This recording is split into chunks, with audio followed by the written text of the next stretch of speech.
Hi everyone, Ghost Killer here. Today I want to talk about Carina's Challenges Volume 2, specifically the Mutant Domination Challenge, where you gotta complete the Abyss of Legends with only mutant champions on your team. So how I approached this challenge was that I wanted to use Apocalypse as my main clearer for the Abyss run. And I'm a Suicide Mastery user, so I usually prefer playing champions that run suicides. Apocalypse, he can be used with suicides, but he works better without them for Abyss, I think. But there's this cool little synergy that Professor X and Colossus share. And that synergy allows every mutant and X-Men on your team besides Professor X to have 18% poison resistance for each Cerebro charge Professor X has. And he can have 4 charges, so that's a maximum of 72% poison resistance. And that's a lot. Apocalypse as a rank 3 has 50k health almost, and he usually takes 135 damage from the poison that comes from Suicide Masteries. And with this synergy, when it's maxed out, you will be taking around 35 damage.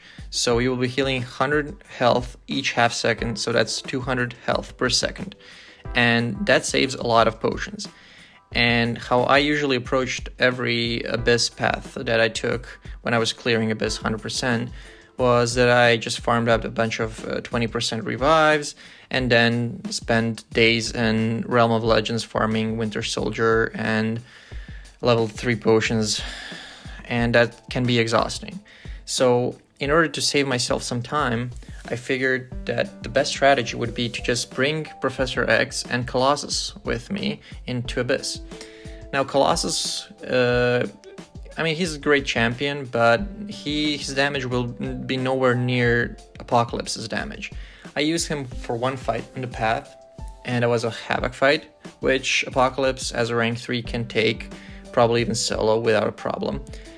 But this just makes it easier because Colossus has armor up buffs, so he will take no damage from plasma debuffs.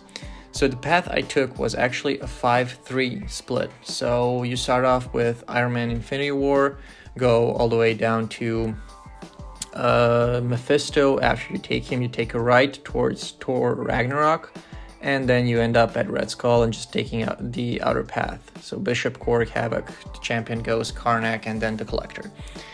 Now, most of the fights on this path can be done with Apocalypse, and the fights that he can't do, Magneto can do.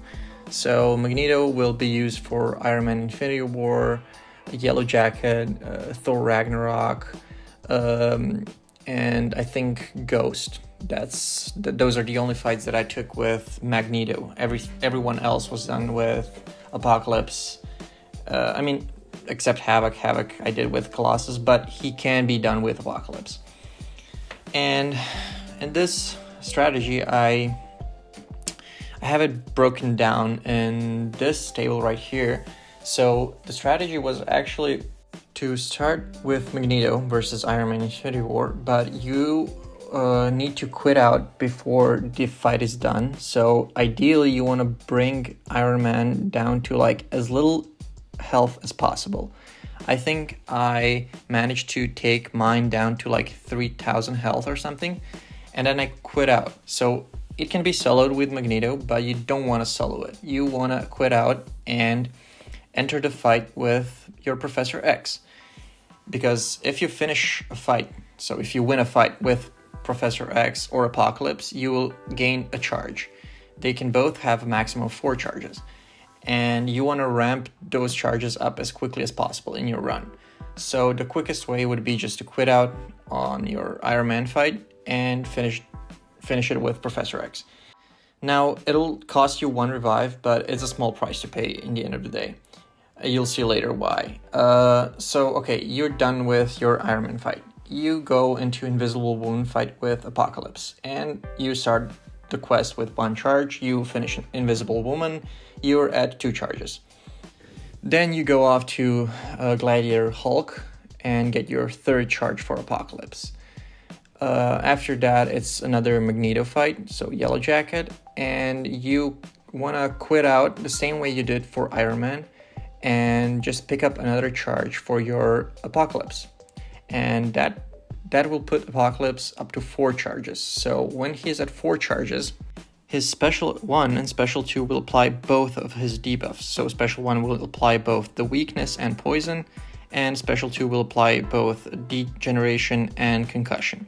And this just makes your life a whole lot easier, because you just gotta throw 1 Special 2, 1 Special 1 in your fight, and then you're off to 1 Special 3, so you don't have to worry about resetting those debuffs. You just kind of lock them in, and they also, when you throw Special 3, their potency increases as well. So the Special 2's concussion will not be a 35% concussion, but it will be a 70% concussion. Degeneration debuff will not do 10,000 damage, but 20,000 damage. So basically their potency increases by 100%.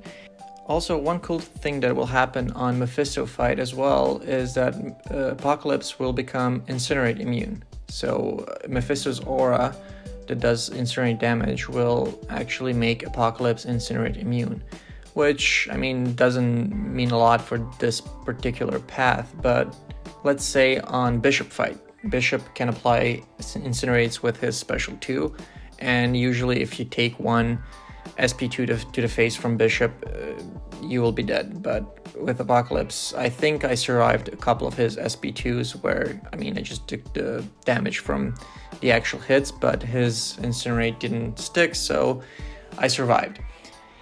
But okay, so you go to Thor Ragnarok after Mephisto.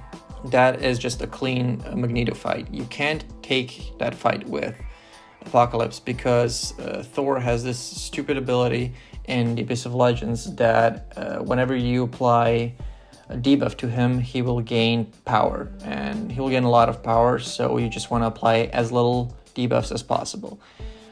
Magneto is kind of a cheese because he reduces ability accuracy by a lot, so most of the time he will not gain this ability.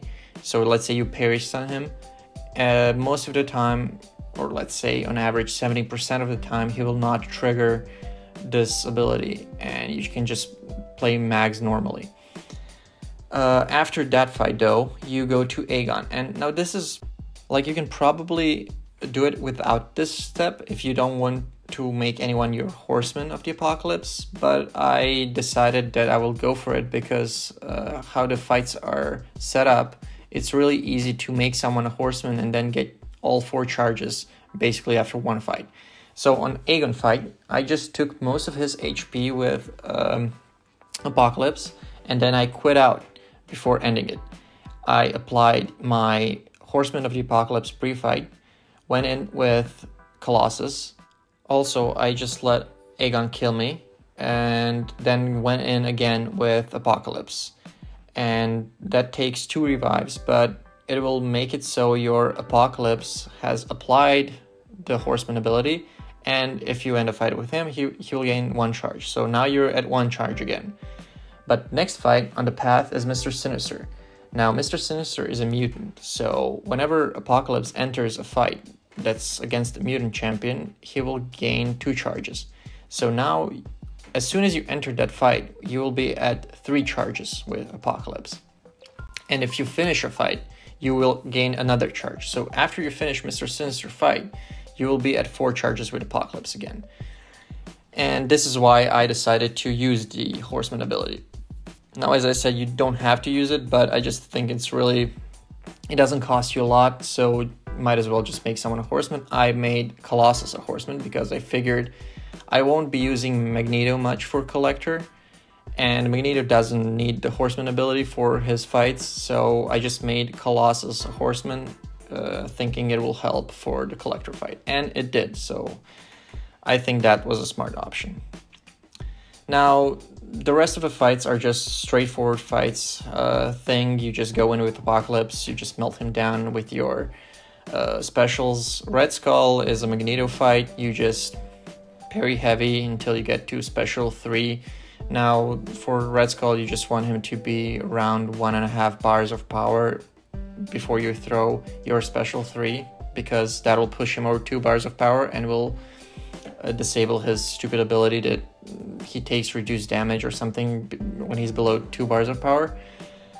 And that's like a 2 or 3 revive fight, so no big deal. You go off to Bishop. Now Bishop has this ability in the Abyss where he heals if you apply bleed to him. The way you refresh Apocalypse's debuffs is with heavy attacks, and Apocalypse's heavies also apply bleed. So in order to lock in all 4 debuffs with Apocalypse from his Special 1 and Special 2, you will need to, at least once or twice, you will need to refresh them with your heavies. And you'll probably give Bishop a lot of health. But don't worry about that, because you will outdamage that heal in no time, like in one special. So just play normally, lock your debuffs, get to all 4 debuffs, have them on, and then start spamming SP1s or SP2s. And you will see the damage will ramp up so fast, and it can be done with 1 revive. I think I slipped once and it took 2. You're off to Korg after that. Now Korg is an easy solo. Havoc, easy solo with Colossus. Champion is a bit tricky, but no big deal. So what I did for champion fight, I just threw my Special 2 as fast as possible to get the concussion on. And that's a 35% concussion, so it will reduce the chance to gain Unstoppable by 35%, which is not a lot, but it can prevent some Unstoppables. So you want to get to your SP2 as fast as possible, throw it, and then get you to SP3 as fast as possible to increase the potency of that concussion to 70%. And then from then on, I just applied Special 1 debuffs, probably lock them in with another Special 3 at one point, but you don't have to. You can just like play normally, just throw Special 1s, refresh those debuffs with a heavy here and there, and that's it. But if you want to have a peace of mind, then just do another Special 3 to have all 4 debuffs on. Then after that, it's just a regular Ghost fight with Magneto, and then you have a Karnak fight. Now Karnak is still bugged, so you can just parry him, get him to a corner, and then spam heavies. It'll take 2 revives just because he has almost 6 million health. And then you're at Collector. Now, Collector would be a lot easier with Magneto, White Magneto, that is. I know a lot of people brought him, and I do agree that his passive stuns, his pre-fight, adds a great deal, but in this strategy, there's no room for White Magneto, simply because you need your poison resistance, and that takes 2 champions. You need your Stryfe synergy, and you need your Magneto, so there's no room for Wags. How I approached the Collector fight was basically kind of similar to the champion fight. I wanted to throw my Special 2 as soon as possible and then kind of lock it in, and then go from there with just Special 1s or Special 1 into another Special 3. But I think I slipped and kind of died when he was at 80% health or something like that. And then I took in Colossus, which did a huge chunk of Collector. I think he took like 20 or 25%. And that fight, I mean, it's super annoying, you know the deal, like he goes unstoppable, you can't stun him after a while, his specials are kind of hard to dodge, but also if you've seen some videos, you know how to dodge Special 2 at least, and you just kind of have to chip him down. No real strategy here besides maybe throw your Special 2 with Apocalypse as soon as possible to get that concussion on. And that's it. I mean, this path in total took me 23 revives. It was needed for the path, and then 9 revives for the Collector. So in total, 32 revives. And in terms of health potions, I healed a lot more than I should have. I realized that by the end of my run, like I could just enter a fight with 20%er and I'd be like full health by the end of the fight. But like in the beginning of the run, I didn't want to risk it. I kind of healed at least to 50%. So it took me, let me see, 150 or 170 level 3 revives. And yeah, that was my run. I think it's one of the simplest and easiest runs out there. It doesn't take a lot in terms of revives and health potions, and unless you have Stryfe ranked up, you will have a great time with this path in this team particular, and I hope you guys enjoy it. I will be posting recordings of my fights. I already have Invisible Woman and like the highlight video uploaded, but I had some problems with iPad storage, so some fights will be cut, but it's not a lot. I think it's just on Mr. Sinister fight, Collector fight, and one other. I'm not sure which one. I think Gulk. But yeah, I have most of it recorded and it will be uploaded, but I don't think it's anything special, especially because it's just same fight over and over again. You just go in with Apocalypse, lock in your debuffs, and just start spamming SP1s and SP2s, and you just admire how much damage he can output with those specials. Alright, that will be all. Thanks for watching and have fun with your run.